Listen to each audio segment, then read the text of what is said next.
ಏನು ದುರಸ್ತಿ ಮಾಡುವಂಥವು ಅದಾವೆ, ಅಥವಾ ದುರಸ್ತಿ ಮಾಡದೇ ಇರುವಂಥವು ಇದ್ದಾವೆ. ಅವುಗಳೆಲ್ಲ ನೋಡಬೇಕಾಗಿದೆ. ಅಂದರೆ ಇನ್ನೇನು ಚುನಾವಣೆ ಮತ್ತೆ ಹುಣಗುಂದಲ್ಲಿ ಇಪ್ಪತ್ತು ತಾಲೂಕುಗಳಾಗ ಮುರುಡಿ ಗ್ರಾಮ ಅಂತಂದಲ್ಲಿ ಓಟ್ ಚೋರಿ ಅಂತ ಆರೋಪ ಇದೆ ಸರ್. ಮತ್ತೆ ಇಲ್ಲ, ಅದ್ರ ಬಗ್ಗೆ ನಾನು ಕೇಳಿದೆ, ನನಗೂ ಬಂದಿದೆ, ದೂರು ಬಂದಿದೆ, ಆಯೋಗಕ್ಕೆ ದೂರು ಕೊಟ್ಟಿದ್ದಾರೆ.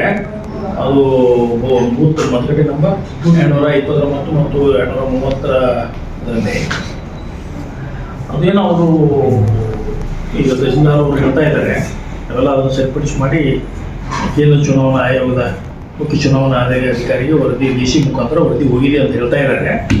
ಇದು ಏನು ಈಗ ಏನೋ ಬೆಂಗಳೂರು ಬಿಟ್ಟು ಹೊರಗಡೆ ಮತ್ತು ಏನು ಪಟ್ಟಿಯನ್ನು ತಯಾರು ಮಾಡುವಂಥ ಕೆಲಸ ಕೇಂದ್ರ ಚುನಾವಣಾ ಆಯೋಗಕ್ಕೆ ಬರುವಂಥ ಮುಖ್ಯ ಚುನಾವಣಾ ಅಧಿಕಾರಿಗೆ ಸಂಬಂಧಪಟ್ಟದ್ದು. ಬೆಂಗಳೂರಲ್ಲಿ ನಾವು ಮಾಡ್ತಾ ಇದ್ದೇವೆ, ರಾಜ್ಯ ಚುನಾವಣಾ ಆಯೋಗಕ್ಕೆ ಅಧಿಕಾರಿ ಇದೆ, ನಾವು ಮತದಾರ ಪಟ್ಟಿಯನ್ನು ತಯಾರು ಮಾಡ್ತಾ ಇದ್ದೇವೆ. ಇಲ್ಲಿ ಅವ್ರು ಮಾಡ್ತಾರೆ, ಅಲ್ಲಿ ಮಾಡ್ತಾರೆ, ಅಲ್ಲಿ ಕೂಡ ಅಧಿಕಾರ ಕೊಟ್ಟರು. ಹೊಸ ಕಾಯ್ದೆ ಪ್ರಕಾರ GBI ಕಾಯ್ದೆ ಪ್ರಕಾರ ನಾವು ಕೊಟ್ಟರು ಅಧಿಕಾರ ಬೆಂಗಳೂರಿಗೆ.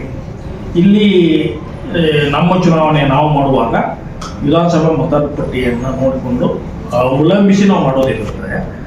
ಸೊ ಅದ್ರ ಬಗ್ಗೆ ನಾನು, ಯಾಕಂದರೆ ಇದನ್ನು ಸರಿಪಡಿಸುವಂಥ ಅಧಿಕಾರ ಕೇಂದ್ರ ಚುನಾವಣಾ ಆಯೋಗದ ಅಡಿ ಬರುವಂಥ ಮುಖ್ಯ ಚುನಾವಣಾ ಅಧಿಕಾರಿ ಬೆಂಗಳೂರು ಅವರಿಗೆ ಸಂಬಂಧಿಸಿದ್ದು, ಆಯಿತಾ.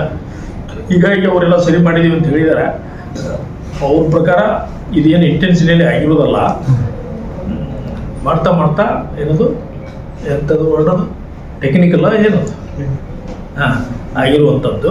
ಇಂಟೆನ್ಷನ್ ಏನು ಮಾಡಿಲ್ಲ ಅಂತ ಅವ್ರು ಹೇಳ್ತಾ ಇದ್ದಾರೆ. ಸರಿ ಮಾಡಿದ್ದೀವಿ, ರಿಪೋರ್ಟ್ ಕೊಟ್ಟಿದ್ದೀವಿ ಅಂತ ಹೇಳ್ತಾ ಇದ್ದಾರೆ. ಅಂತ ಯಾವ ಪ್ರಕರಣಗಳು ಇನ್ನೂ ಕಂಡು ಬಂದಲ್ಲಿ ಅಥವಾ ಹಾಗೇನಾದರೂ ಇದು ಬಂದರೆ ಅಂಥವು ಯಾವನ್ನೂ ನೀವು ಮಾಡಬೇಡಿ, ಮತ್ತು ಅವುಗಳನ್ನು ಸರಿಪಡಿಸಿ 18 ವರ್ಷ ಆದವ್ರನ್ನ ಸೇರ್ಪಡೆ ಮಾಡಿ ಅಂತ ಹೇಳಿಕೆ ಕೊಟ್ಟಿದ್ದೇನೆ. ಅವರ ಮಾತಿನ ಮುಖಾಂತರ ನನಗೆ ಗೊತ್ತಾಯ್ತು ಏನು ಇಂಟೆನ್ಷನಲ್ಲಿ ಆಗಿರುವಂಥದ್ದನ್ನಲ್ಲ, ಏನೋ ಸ್ವಲ್ಪ ಹೆಚ್ಚು ಕಡಿಮೆ ಆಗಿದೆ. ಅದೇನೋ ಆಧಾರ್ ಕಾರ್ಡ್ನಲ್ಲಿ ಹುಟ್ಟಿದ ದಿನಾಂಕ ಕರೆಕ್ಷನ್ ಆಗಿದ್ದು ಒಂದಷ್ಟು, ಭಾಳ ಏನಾಗಿಲ್ಲ. ಇದೆ 8-9 ಮಂದಿ ಏನೋ ಆಗಿದೆ, ಅಷ್ಟು ಬಿಟ್ಟರೆ ಬೇರೆ ಏನಾಗಿಲ್ಲ ಅಂತ ಕಂಡು ಬಂದಿದೆ. ಇನ್ನು ಮುಂದಿನ ದಿನಗಳಲ್ಲಿ ಅವರು ಸರಿಯಾಗಿ ಮಾಡ್ಕೊಂಡು ಹೋಗ್ತೇವೆ ಅಂತ ಕೂಡ ಹೇಳಿದ್ದಾರೆ. ಇಷ್ಟೇ. Okay sir, thank you.